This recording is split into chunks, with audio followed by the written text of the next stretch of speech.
불교에서 관음보살이나 문수보살처럼 우리에게 익숙한 보살 이름을 자주 듣게 되잖아요. 이분들은 자비와 지혜로 무수히 많은 중생에게 복을 베풀어 주시는 존재로 잘 알려져 있습니다. 그런데 이렇게 광대한 불교 문화 속에서 상대적으로 조용하지만 아주 중요한 존재가 있습니다. 사람들이 깊이 들여다보지 않는 경우가 많은데 바로 지장보살이십니다. 지장보살은 대리부처라고도 불리는데 부처님께서 열반에 드신 뒤 직접 모든 중생을 맡기신 수호자라고 해요. 부처님이 계시지 않는 긴 시간 동안 지옥이 텅 비지 않으면 결코 부처가 되지 않겠다. 모든 중생이 다 제도될 때까지 고리를 구하지 않겠다는 거대한 원력을 세우셨다고 합니다. 그래서 고통받는 중생이 있는 한 항상 그 곁에 머무르겠다고 하셨죠. 지장보살이 왜 이렇게 중요한가를 설명해주는 비밀이 지장경 안에 있어요. 지장보살의 이름을 외우거나 형상을 공양하거나 혹은 단지 7일간 진심으로 수행만 해도 상상하기 어려운 변화를 체험할 수 있다고 전합니다.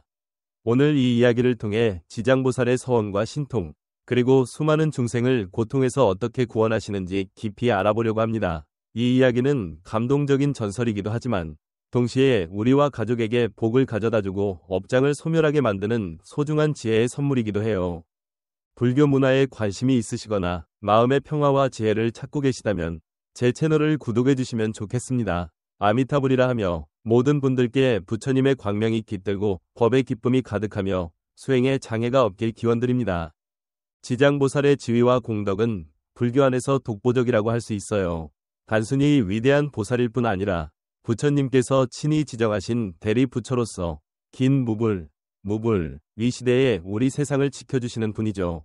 이게 어떤 의미냐 하면 부처님께서 열반에 드신 이후부터 미래의 미륵이 출세할 때까지 이어지는 긴 시간 동안 지장보살께서 사실상 상상하기 어려울 정도의 책임을 맡으신 거예요. 육도윤회 속에서 고통받는 모든 중생을 완전히 해탈할 수 있도록 돕는 임무를 지고 계시니까요. 그래서 우리 시대에 가장 직접적이면서도 믿음직한 구원자로 여겨집니다. 지장보살본 원경에 보면 정말 놀라운 장면이 등장합니다. 부처님께서 도리천에서 돌아가신 어머니를 위해 설법하실 때 수많은 세계에서 온 보살과 부처님, 그리고 천룡팔부와 여러 신들, 귀왕 등이 모입니다. 그 대회의 규모가 어마어마해서 지혜의 상징인 문수보살조차 그 숫자를 셀 수 없을 정도였다고 해요. 그런데 더 놀라운 건 부처님께서도 그 정확한 숫자를 헤아릴 수 없다고 하신 거죠. 이 사실만으로도 얼마나 특별한 불회인지 짐작이 되잖아요.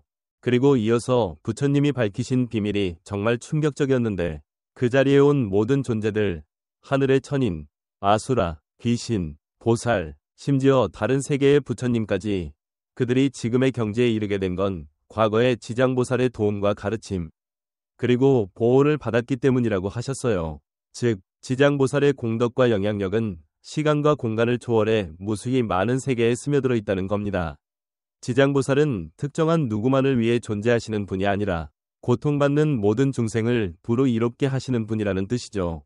부처나 보살 같은 큰 수행자들조차 지장보살의 도움을 받았다면 평범한 우리는 더더욱 지장보살께 위지할 수밖에 없겠죠. 그래서 부처님께서 열반에 들기 전 육도윤회의 중생을 전부 지장보살께 맡기신 거예요. 지옥에 떨어지거나 악귀의 세계에 빠져도 지장보살과의 인연만 있으면 언제든 구원이 가능하다는 것을 아셨기 때문입니다. 지장보살의 자비는 추상적 개념이 아니라 구체적인 실천으로 나타납니다. 지장경에 따르면 악귀나 지옥에서 형벌을 받는 영혼들이나 무지와 업장에 휩싸여 빠져나오지 못하는 모든 중생에게도 지장보살은 무수히 많은 모습으로 나타나세요. 다양한 세계와 상황 속에서 온갖 방편을 써서 그들을 가르치고 보듬어 주십니다. 지혜로 방황하는 마음을 이끌고 자비로 고통받는 이들을 감싸며 불법을 당장 받아들이지 못하는 존재들조차 하염없이 기다려주신다는 거죠. 더 감동적인 건 지장보살은 결코 자신이 빨리 성불하려고 노력하지 않으신다는 사실이에요. 헤아릴 수 없는 옛적부터 중생을 다 건지기 전에는 보리를 구하지 않고 지옥이 텅 비지 않으면 부처가 되지 않겠다는 엄청난 원력을 세우셨거든요. 모든 중생을 먼저 구해내고 맨 마지막에 자신이 부처가 되겠다는 거예요. 이렇게 이타적이고 커다란 서원을 세우신 모습을 보면 진심으로 존경할 수밖에 없습니다. 부처님께서도 특별히 강조하신 내용인데 지장보살의 이름 자체가 지닌 힘은 상상하기 어려울 정도로 대단하다고 해요. 나무 지장보살, 이라는 말 한 번만 진심으로 입에 올려도 해탈의 인연이 심어진다고 합니다. 지장경에는 만약 누군가 지장보살의 형상을 모시고 불상이나 꽃, 향을 공양하거나 최소한 마음 한자락으로라도 지장보살을 칭송한다면 그 복덕이 범상치 않다고 기록돼 있어요. 최소한 사막도에 떨어지지 않을 수 있고 심지어 미래의 생에서 계속해서 하늘의 복을 누릴 수도 있다고 하는데 이것이 바로 지장보살의 엄청난 가피인 거죠. 지장보살이 부처님 열반 이후 중생을 돌보는 대리 부처가 되신 건 너무도 오랜 옛적에 자신이 직접 세운 장엄한 원력 때문입니다. 그 원력이 너무나 커서 모든 부처님과 보살을 감동시키셨고 길고 긴 시간 동안 자비와 지혜로 중생을 제도하는 등불이 되셨습니다. 지장경에는 이 원력이 어떻게 실현되는지를 보여주는 감동적인 이야기가 나옵니다. 무량겁 전 매우 부유하고 귀한 가정에서 태어난 바라문 처녀가 있었는데 그녀는 복도 많고 신들의 가호도 받을 정도로 복덕이 많았어요. 그런데 그녀 어머니가 불법을 믿지 않고 비방까지 하는 바람에 무거운 죄업을 지게 됩니다. 그러다 돌아가신 뒤 무간지옥에 떨어져 극심한 고통을 받게 되죠. 바라문 처녀는 이를 알고 너무 슬퍼했지만 포기하지 않았습니다. 어떻게든 어머니를 구해보겠다고 결심하고 가진 재산을 다 팔아서 불상과 부처님께 공양을 올렸어요. 오로지 어머니를 구하겠다는 마음으로요. 절에 들어가 불상 앞에 공경히 예를 올리고 지극정성으로 국화정자제왕열애를 찾고 염하며 어머니가 어디에 계신지 알기만이라도 하게 해달라고 간절히 빌었습니다. 그 정성이 극에 달하자 그녀는 선정에 들어 어머니가 무간지옥에서 받는 처참한 형벌을 직접 보게 됐어요. 악수와 불길이 넘실대고 거기서 허우적대는 모든 영혼이 끝없는 고통을 받고 있었죠. 그런데 그녀의 깊은 정성과 부처님의 가르침으로 인해 어머니뿐만 아니라 그곳에 있던 수많은 죄인들마저 해탈의 기회를 얻어 동시에 삼선도로 옮겨가게 되었습니다. 이 바라문 처녀가 훗날 지장보살이 되신 분이고 이렇게 수많은 생을 거듭하며 중생을 건져오신 겁니다. 또 다른 이야기를 보면 지장보살의 인내와 자비가 얼마나 크신지 알 수 있는데 어느 아득히 먼 과거 세계에서 지장보살께서 한 장로의 아들로 태어나셨어요.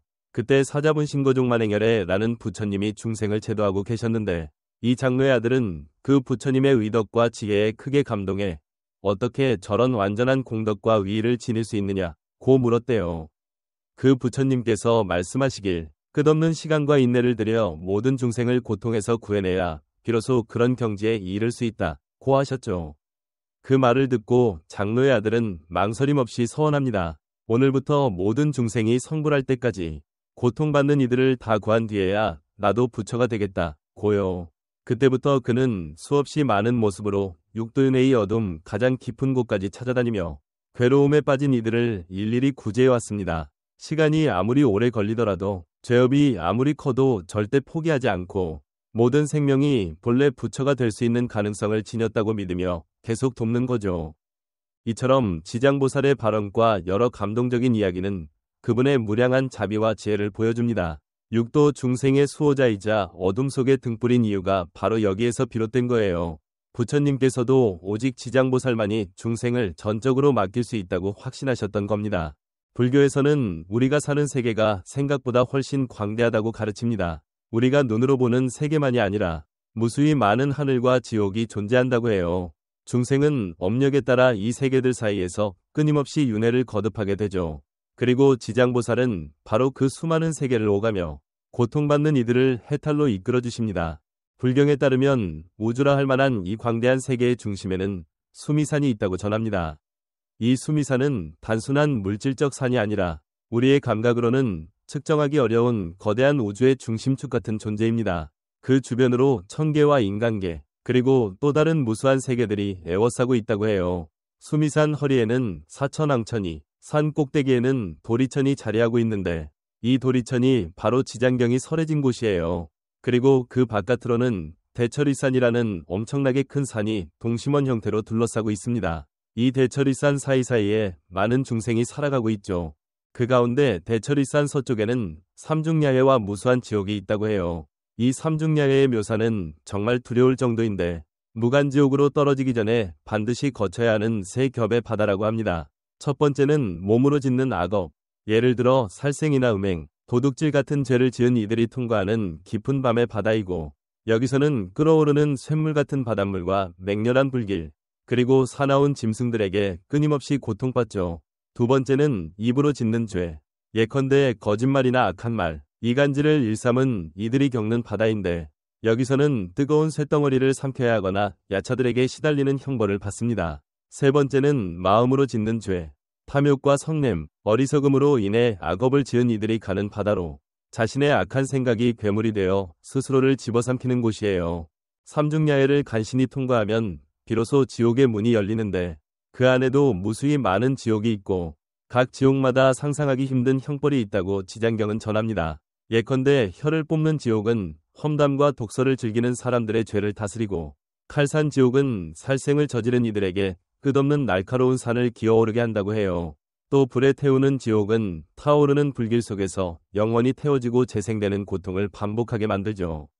이 중에서도 가장 무시무시한 곳이 바로 무간지옥입니다. 무간이라는 말 그대로 한순간도 쉬지 못하고 고통받아야 하는 곳이에요. 이곳은 공간과 시간을 초월하기 때문에 어떤 세계가 멸망해도 그 죄인은 다른 세계의 무간지옥으로 자동으로 이어져서 영원히 고통받게 된다고 하죠. 그래서 가장 절망적인 지옥이라고 불립니다. 어떤 죄를 지어야 무간지옥에 떨어지냐 하면 부모를 살해하거나 불법을 심하게 비방하거나 불상을 부수고 훼손하거나 출가자가 거짓으로 제가자를 속이고 산보를 더럽히는 등 극심한 악업을 저지른 경우라고 불경에서 말합니다. 이런 죄업은 개인에게만 악영향을 주는 것이 아니라 다른 사람들의 성금까지 훼손해 버리기 때문에 용서받기 어렵다고 해요. 이곳에 떨어지면 지장보살의 자비로도 구제받기 쉽지 않다고 전해질 정도예요. 하지만 이렇게 무서운 세계 안에서도 지장보살은 결코 우리를 외면하지 않으십니다. 그분의 원력 때문에 무수한 분신을 내어 지옥 속으로 들어가고 보살의 모습뿐 아니라 때로는 귀신, 야차, 심지어 지옥 안의 여러 생물로까지 변신해 죄인들을 돌이키도록 돕는다고 해요. 한 번이라도 참회나 발심을 할 수 있도록 은밀하고 치밀하게 이끌어주는 거죠. 그래서 지장보살의 자비가 무변하다고 불리는 겁니다. 삼중야해와 지옥에 대한 이런 무시무시한 설명은 사람을 겁주기 위한 게 아니라 우리가 어떤 행동을 삼가야 하고 얼마나 소중한 시간을 살고 있는지 깨닫게 해주려는 목적이 커요. 그리고 이런 극한의 상황에서도 지장보살은 포기하지 않으신다는 점에서 지장보살이야말로 고통받는 이들의 마지막 희망이 되어주십니다. 지장보살은 큰 서원만 세우신 것이 아니라 구체적인 수행법도 지장경 속에 남겨두셨습니다. 그 누구라도 쉽고 간단하게 따라하면서 운명을 바꿀 수 있고 자신과 가족을 고통에서 벗어나게 도울 수 있도록 말이죠. 가장 간단한 방법은 나무 지장보살이라고 지장보살의 명호를 외우는 겁니다. 불경에서는 어떤 사람이 죽기 직전에라도 지장보살의 이름을 한번 듣기만 해도 사막도에 떨어지지 않을 수 있다고 해요. 평소에 진심으로 지장보살 명호를 외운다면 복이 쌓이고 악업이 소멸된다고 하니 이보다 간단하고 확실한 방법이 또 있을까요? 좀 더 나아가고 싶다면 지장경에서는 7일 수행을 권장합니다. 7일 동안 지장보살 이름을 외우거나 경전을 읽고 꽃이나 등, 향, 과일 등을 공양하는 거예요. 이렇게 하면 돌아가신 분께도 엄청난 공덕이 돌아가서 그분들이 빨리 고통에서 벗어나고 심지어 선도나 천계에 올라가실 수 있다고 합니다. 이미 세상을 떠난 지 오래된 조상이라도 효과가 있고 살아있는 사람에게도 신기할 정도로 몸과 마음이 달라진다는 경험담이 많다고 해요. 맑은 물을 공양하는 방법도 있습니다. 매일 지장보살 형상 앞에 깨끗한 물 한 그릇을 올려두고 하루가 지난 뒤 그 물을 공경하는 마음으로 마시는 거예요. 그러면 지혜가 트이고 기억력이 좋아진다고 불경에 전해집니다. 이 수행을 꾸준히 하면 지장보살의 가피를 더 깊이 느낄 수 있다고 해요. 공부나 일을 할 때 큰 도움이 된다는 거죠. 또 하루에 1000번씩 지장보살의 이름을 외우고 그것을 1000일 동안 이어가면 땅의 신과 귀신의 보호를 받아 평생 큰 재난 없이 풍요로운 복을 누릴 수 있다고 합니다. 심지어 어떤 사람은 그 수행 중에 지장보살을 직접 꿈에 뵈었다는 기록도 있고 그때 특별한 가르침을 받아 지혜를 얻게 되었다고 전합니다. 더 높은 차원의 수행을 하려는 분이라면 매일 지장보살께 예배를 올리고 정성껏 3.721을 이어가면 꿈속에서 보살께서 직접 관정을 베푸시는 경험을 할 수 있다고 지장경이 얘기해요. 그 순간부터 모든 경전을 한번 듣기만 해도 다 이해해버리는 경지에 이른다는 겁니다. 그만큼 오랜 업장을 녹이고 강력한 보리 씨앗을 심게 되니까 결국 해탈의 길이 한층 가까워지는 셈이죠. 지장경에서 반복적으로 강조하는 건 수행의 핵심은 진심과 자비심이라는 거예요. 그게 명호를 외우든 경전을 읽든 공양을 올리든 예배를 드리든 상관없습니다. 다만 진심으로 하면 운명은 반드시 바뀐다고 말하죠. 돌아가신 분의 공덕을 빌어주든 내 삶을 더 나아지게 하든 결국 가장 중요한 건 그 마음가짐인 거예요. 지장경에는 일상에서 꼭 알아둬야 할 실천 지침들도 나옵니다. 특히 가족이나 친지가 세상을 떠났을 때 그분을 위해 초도를 해주는 게 중요한 선행이라 해요. 지장보살 명호나 지장경을 읽고 불상을 모시고 꽃과 향 등을 공양하면 돌아가신 분의 죄업이 줄어들고 심지어 악도에 떨어지는 걸 면할 수 있다고 합니다. 그런데 흔히 장례식에서 고기를 잔뜩 쓰거나 요란하게 떠들며 잔치를 하면 오히려 망자에게 안 좋은 영향을 준다고 해요. 살생을 하면 복이 쌓이기는커녕 고인에게 죄업이 더 붙게 만드는 꼴이 될 수 있다는 겁니다. 또 아이가 태어났을 때도 마찬가지라 해요. 사실 태어나자마자 땅의 신이 그 아기를 보호해준다고 하는데 시끄럽게 고기를 잡아 음식을 만들고 떠들썩하게 하면 오히려 신들이 떠나버려서 아이의 복이 깎일 수 있다고 지장경은 말해요. 간소하고 깨끗한 음식을 대접하며 부처님과 보살께 공양을 드리는 편이 훨씬 낫다는 거죠. 중요한 건 규모가 아니라 얼마나 진정성 있는 마음으로 기도하고 공경하느냐입니다. 아무리 돈이 없어도 진심으로 지장보살 명호 한 번이라도 외우면 공덕을 쌓을 수 있다고 가르칩니다. 어쩌면 오늘 여러분이 지장보살이라는 이름을 듣게 된 것도 우연이 아닐 거예요. 이것은 자비와 지혜의 가르침을 만나는 소중한 인연이자 새롭게 시작할 기회일 수 있습니다. 불경에서는 나무 지장보살이라는 한마디라도 입에 올리면 해탈의 씨앗이 심긴다고 했잖아요. 조상을 위한 초도든 복을 기원하는 일이든 혹은 내 운명을 바꾸는 일이든 아주 간단한 곳부터 시작해 볼 수 있습니다. 반드시 지장보살처럼 거창한 원력을 세울 필요는 없지만 작은 실천과 선한 마음이 곧 불보살의 가르침을 현실에서 살리는 길일 테니까요. 작은 미소 하나, 따뜻한 배려 한 번, 그리고 나무 지장보살 한마디가 때로는 상상도 못할 복을 가져다 줄 수 있습니다. 이게 바로 지장보살이 우리에게 전해주시는 깨우침이자 격려죠. 지금 이 순간부터 함께 시작해보자는 의미예요. 부디 이 지혜가 여러분을 지켜주길 바라고 지장보살의 자비가 여러분 모두에게 평안과 행복을 안겨드리길 바랍니다. 이제 우리 다 같이 나무 지장보살 한 번만이라도 마음 깊이 외워보면서 그 빛이 우리 인생을 환하게 밝혀주길 기원해봅시다.